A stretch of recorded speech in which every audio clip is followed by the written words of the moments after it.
And this is just coconut coir. It's an older bag I've had around, that's why I got some lumps in it. So I have to break them up.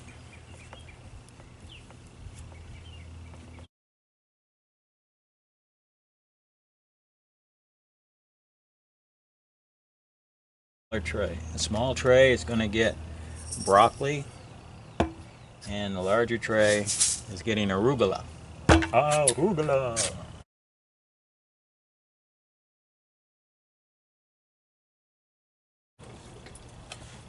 Okay, this is arugula. Arugula.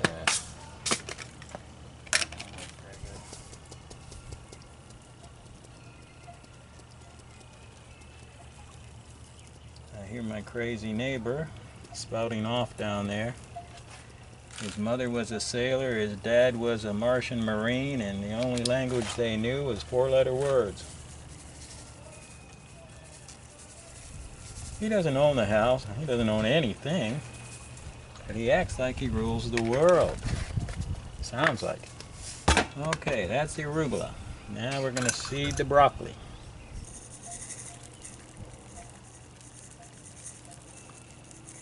And broccoli sprouts are supposed to be very high in sulforaphane, which is supposed to help alleviate cancer and even cure cancer. Of course, you know, they say that about everything.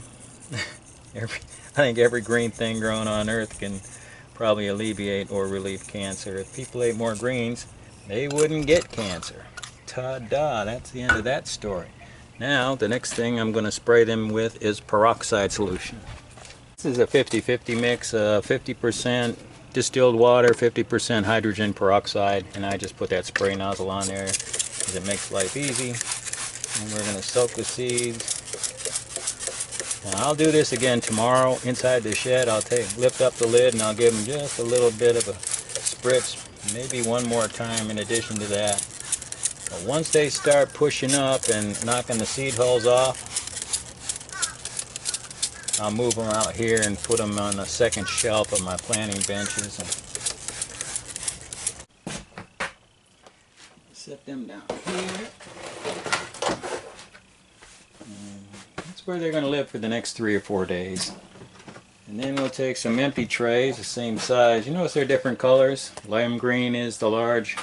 This is my broccoli. So I'll just set them on there like that. Set that one on there like that. I just put one brick on them and I do it very gingerly.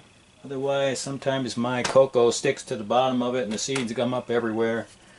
So if I just do that, ta-da, I'll check them in a couple days. They'll be sprouting. And then they're going to look like this. Okay, it's Sunday morning. Let's see what we got in here. These are... okay. That's the arugula. Those are the seeds, the seed hulls, most of them on top of the thing.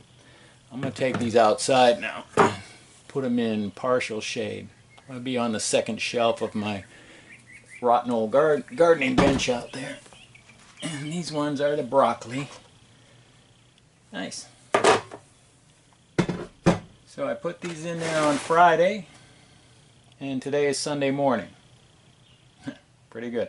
Now these are all turned green by this afternoon once I move them out and where they can get just a little bit of ultraviolet even through the plexi out there. They will turn a green color. And in about 2 more days I'm going to just move them down where they get full sun.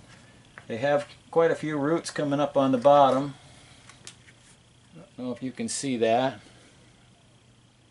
So I'm going to start bottom watering them now. I'll fill this tray up with just water, but because I'm going to harvest them in like 3 or 4 days, I'm not going to feed them anything really. So they're living off whatever energy is in their seed hulls.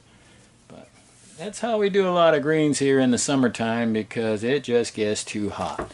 And in fact, in summer, I'll do this in the house, this part of it, and then once they get to this stage, I'll bring them outside and they should be all right.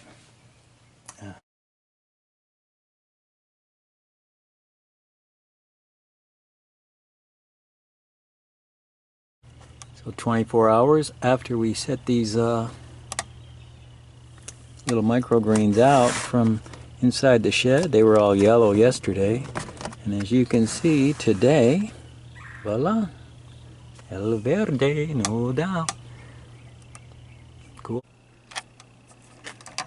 So here you see, this is the arugula. It doesn't really get much bigger than that. This one is probably, I don't know, it's dry as a bone. I need to give it some water. I will do that. I got them up here in the full sun, so they are drinking like crazy. Yeah, they're going to die on me if I don't water them. Let's see what else. These ones I've been harvesting for smoothies. I take 1/3 of the tray every day every time I make smoothies. And this was an extra tray, I believe, of arugula that I did.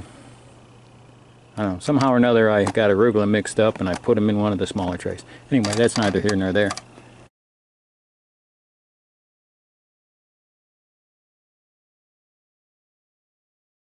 So take my microgreens. It's really hard to wash these when they're small like this. You can try the dump and rinse method, but it's just a pain in the butt. This is just white vinegar, straight up white vinegar. And get some from the bottom.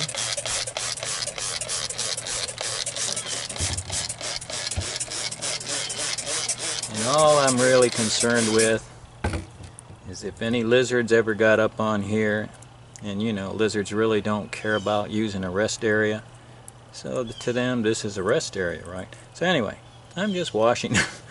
They're totally organic. I've never sprayed them with anything or given them any kind of whatever chemical stuff. Now I'm going to get a little bowl, and this fits right down. It's a Tupperware bowl. And I'll soak them for a couple minutes.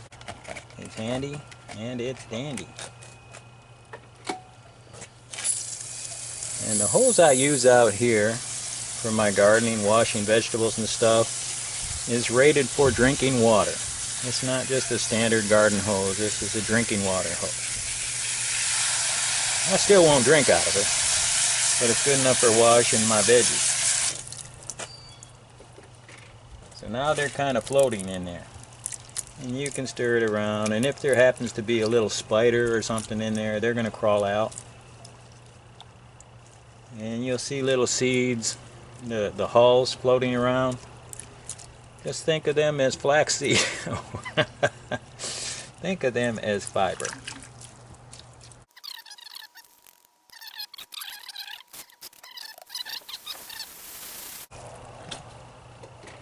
But I would like to reiterate, this world is not my home. I feel like an alien here. I feel like a stranger in a strange land. I hope you do too. Same bowl, paper towel. Don't.